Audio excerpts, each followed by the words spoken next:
Ahora entramos a la tercera lección, espíritu de humildad, que dicho sea de paso, es una lección para toda la vida. Comparte por favor una síntesis de lo que hemos hablado durante esta travesía con respecto a la humildad y cómo culmina en esta lección número 3 que se titula Espíritu de humildad. En las historias que ya hemos estudiado en los cuadernillos anteriores, hay una en particular que ilustra perfectamente este concepto. La historia de Moisés y Miriam, cuando Miriam básicamente dice que todo el mundo sigue a Moisés. Él es mi hermano menor, a quien yo crié. Le cambié los pañales, lo puse en una canasta y lo acomodé entre los juncos a la orilla del río Nilo. Y ahora todo el mundo lo sigue, cuando yo prácticamente era la líder.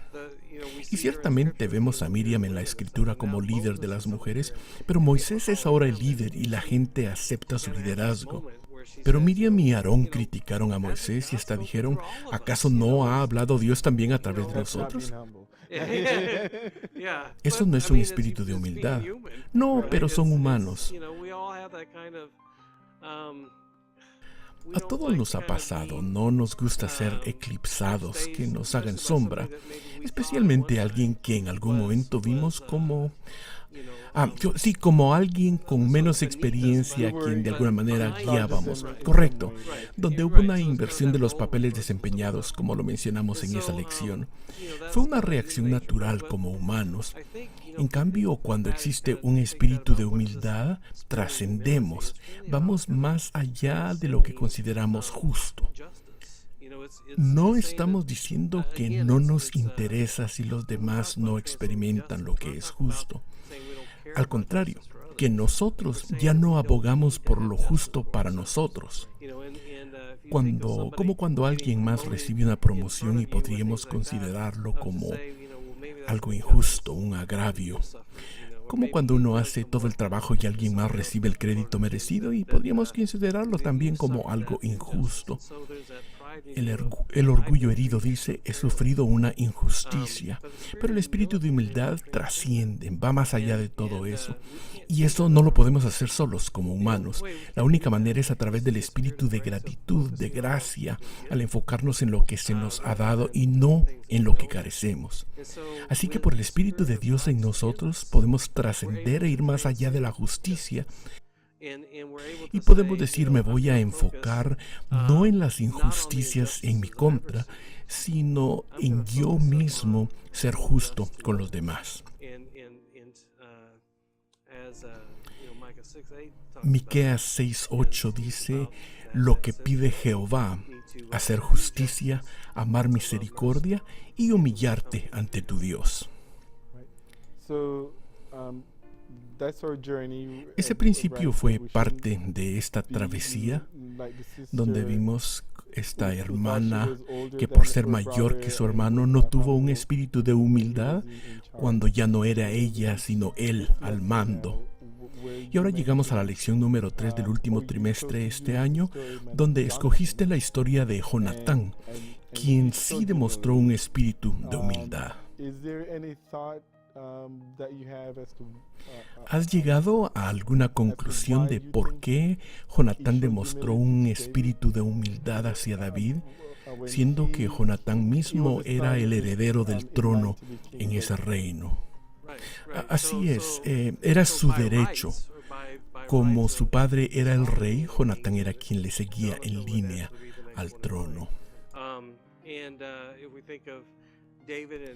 Y a pesar de todas las historias de lo que hizo David, historias de grandeza como la historia de David y Goliat, entre otros logros y triunfos, Jonatán también podría haber dicho, yo también tengo historias como esas.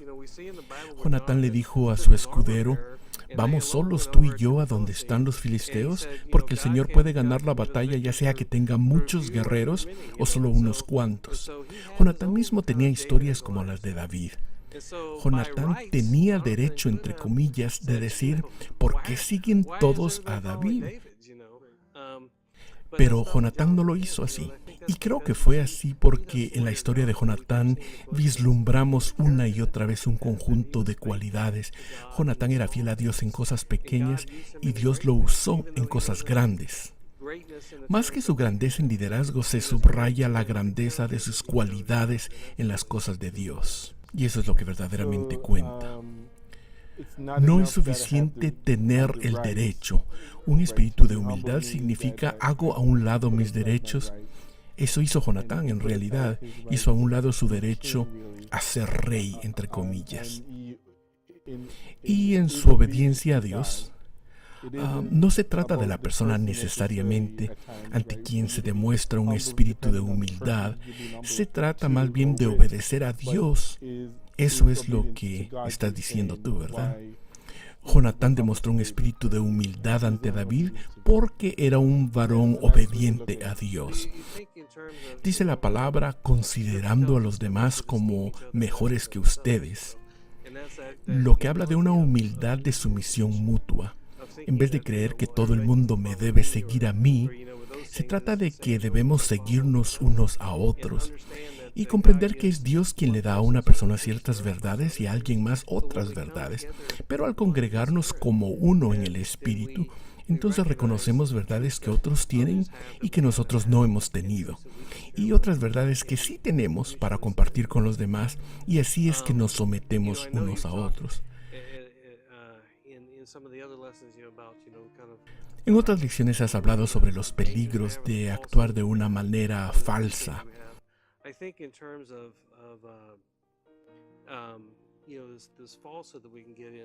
Lo falso en lo que podríamos caer sería un sentido falso de humildad y asumir la actitud de yo no importo.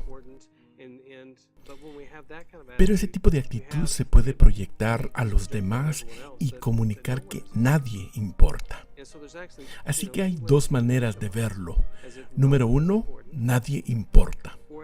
O número 2, todo el mundo importa. Fuimos creados a la imagen de Dios. Cristo Jesús nos ha salvado de nuestros pecados y por su poder nos ha incluido en su reino. Así que Dios quiere que tratemos a los demás como personas que importan y no como que nadie importa. Ese es el verdadero espíritu de humildad. Entonces nuestra humildad va mano a mano con nuestra obediencia a Dios. Su espíritu dice, esto no es para ti, por ejemplo, porque nos da ciertas cosas, pero otras no nos las da. Y un espíritu de humildad nos ayuda a respetar a quienes Dios mismo ha dotado en ciertas áreas y así someternos a ellos, por lo que Dios les ha dado a ellos y no a nosotros.